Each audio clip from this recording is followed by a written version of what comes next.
I never imagined I'd be writing this. Growing up, I watched my parents' messy divorce tear our family apart. My dad cheated with his secretary, the most cliché thing ever. Mom never recovered, turned to drinking, and I spent my teenage years basically raising my younger sister. I promised myself I'd never put my future kids through that hell. But here I am, living my worst nightmare. Our story started 12 years ago. I was a junior in college studying construction management, and my brother Rob, 35M, was hosting a Super Bowl party. His girlfriend Julie, 34F, brought her friend Annie, 29F, along. Annie wore her dad's vintage football jersey and knew more stats than any of us guys. We talked until 3 a.m. that night, long after everyone else left. I knew she was special. We dated through college and the rough early years of our careers. Annie supported me when I worked 80-hour weeks as a junior project manager. I cheered her on through 3 promotions at her marketing firm. We lived in a tiny apartment, saved every penny, and dreamed about our future. Annie was the planner, she mapped everything out. House by 27, kids by 30, early retirement to travel the world. Rob and Julie got married first and bought a house in our dream neighborhood. When the place 2 doors down went up for sale, they called us immediately. We stretched our budget but made it work. That was 3 years ago. Since then, life has been perfect. Sunday family dinners became our tradition. Rob's kids started calling us Uncle Mike and Aunt Annie. Julie and Annie became inseparable, morning runs, cooking classes, weekend shopping trips. Everything changed last year when Rob's best friend Mark, 36M, moved back after his divorce. He told us his ex-wife cheated with their marriage counselor. Everyone felt bad for him. Rob wanted to help, so Mark became a regular at our gatherings. He seemed like a good guy at first, always offering to help with house projects, bringing wine to dinner, entertaining Rob's kids. Looking back, there were signs I ignored. Mark always sat next to Annie at dinner. They developed inside jokes I didn't understand. Annie started dressing up more when she knew he'd be around. She'd get texts late at night and smile at her phone. When I asked, she'd say it was work or Julie. I trusted her completely. Last Tuesday changed everything. It was raining at the construction site, so I headed home early.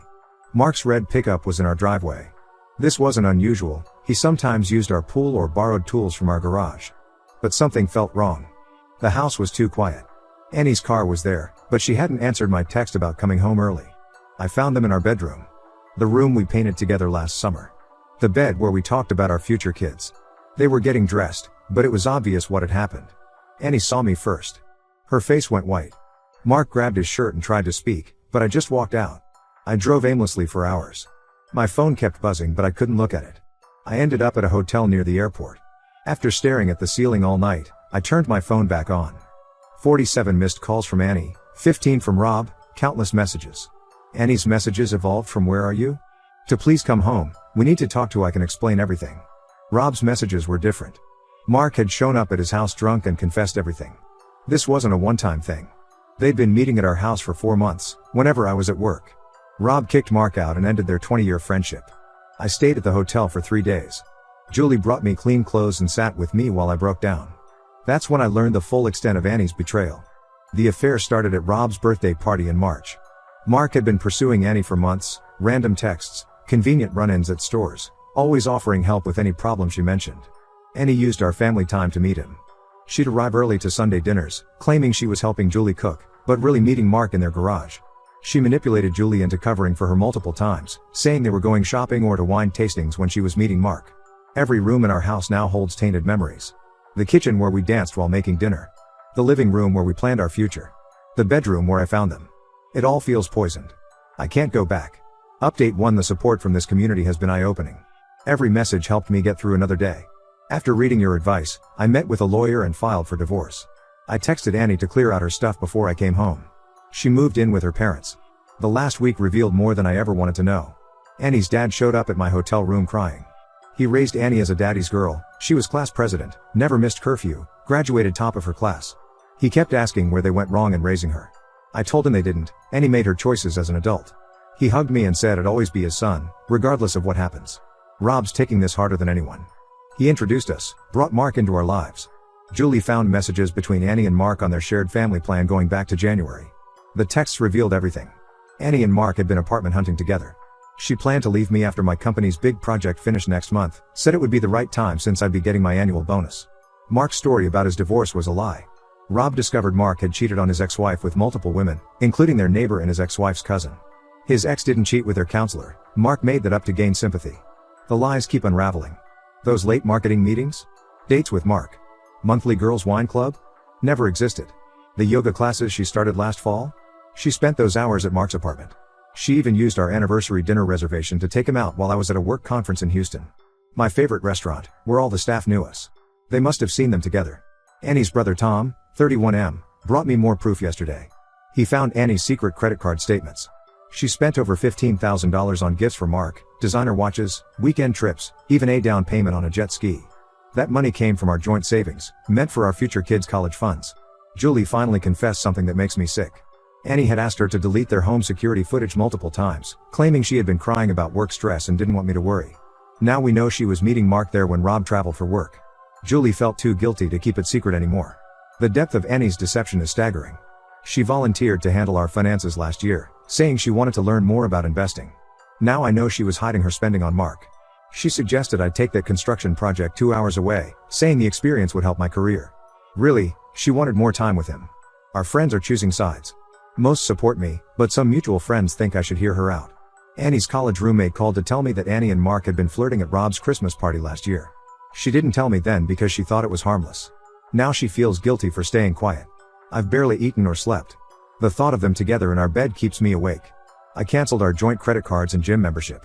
Changed all my passwords. Found a new barber because Annie's cousin works at my old one. It's exhausting having to rebuild every aspect of my life. Update 2: These past 2 weeks have shown me how deep this betrayal goes. Annie's trying everything to stop the divorce. Her mother ambushed me at my hotel, camping outside until security removed her. Annie showed up at my construction site in tears, causing such a scene that my supervisor had to escort her out. She even enrolled in my morning CrossFit class, forcing me to switch gyms. Rob uncovered more about Mark's past that makes me sick. Turns out Annie wasn't his only married target. He had affairs with 2 other women from our social circle. Lisa, 33F, who suddenly moved across the country last year for a dream job, was actually running from her guilt after a 6-month affair with Mark. Then there was Rachel, 38F, my project manager's wife, who mysteriously divorced last spring. Rob exposed everything at our local pub where Mark was a regular. Mark's reputation crumbled overnight. He packed up and moved to Seattle last week. Annie's family is imploding over this. Her dad and brother are firmly on my side. They helped me pack her things and even hired a storage unit in their name so she couldn't find out where her stuff was. But her mom and sister have gone full damage control. They ambush me everywhere, the grocery store, gas station, even my doctor's office. They insist marriage is sacred and I need to fight for our love. They don't know about the apartment hunting or the money she stole. The most frustrating part is how some friends are reacting. Pete, 34M, who was supposed to be my friend first, suggested I was partly to blame because I worked long hours.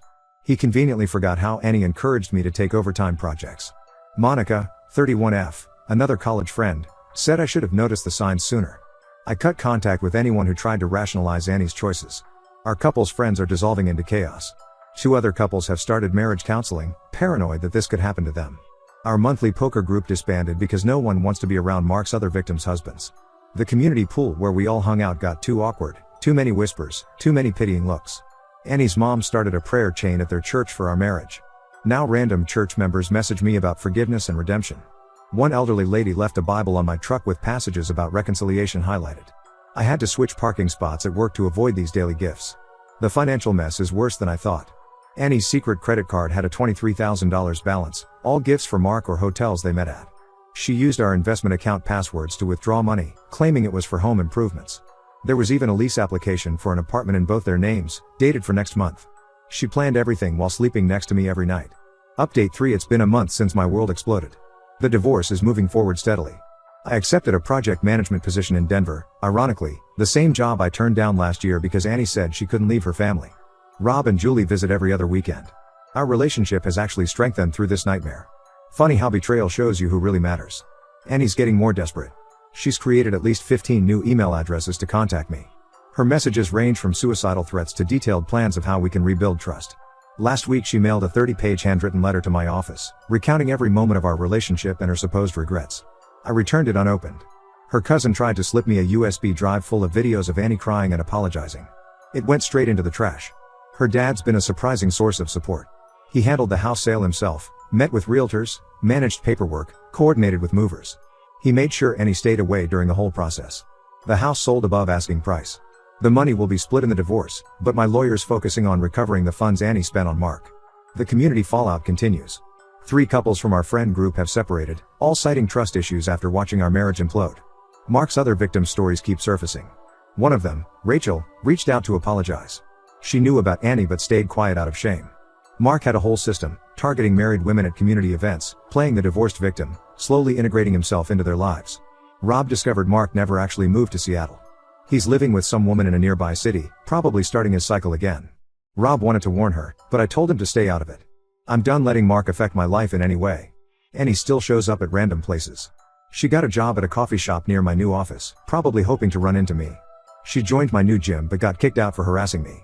She even tried befriending my new project coordinator, claiming to be an old family friend needing to deliver urgent news.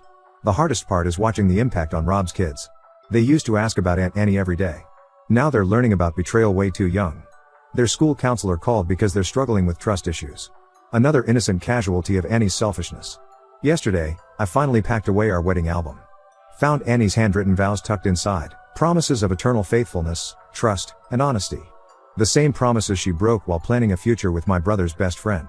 The same promises she now swears she'll keep if I give her another chance. I'm rebuilding slowly.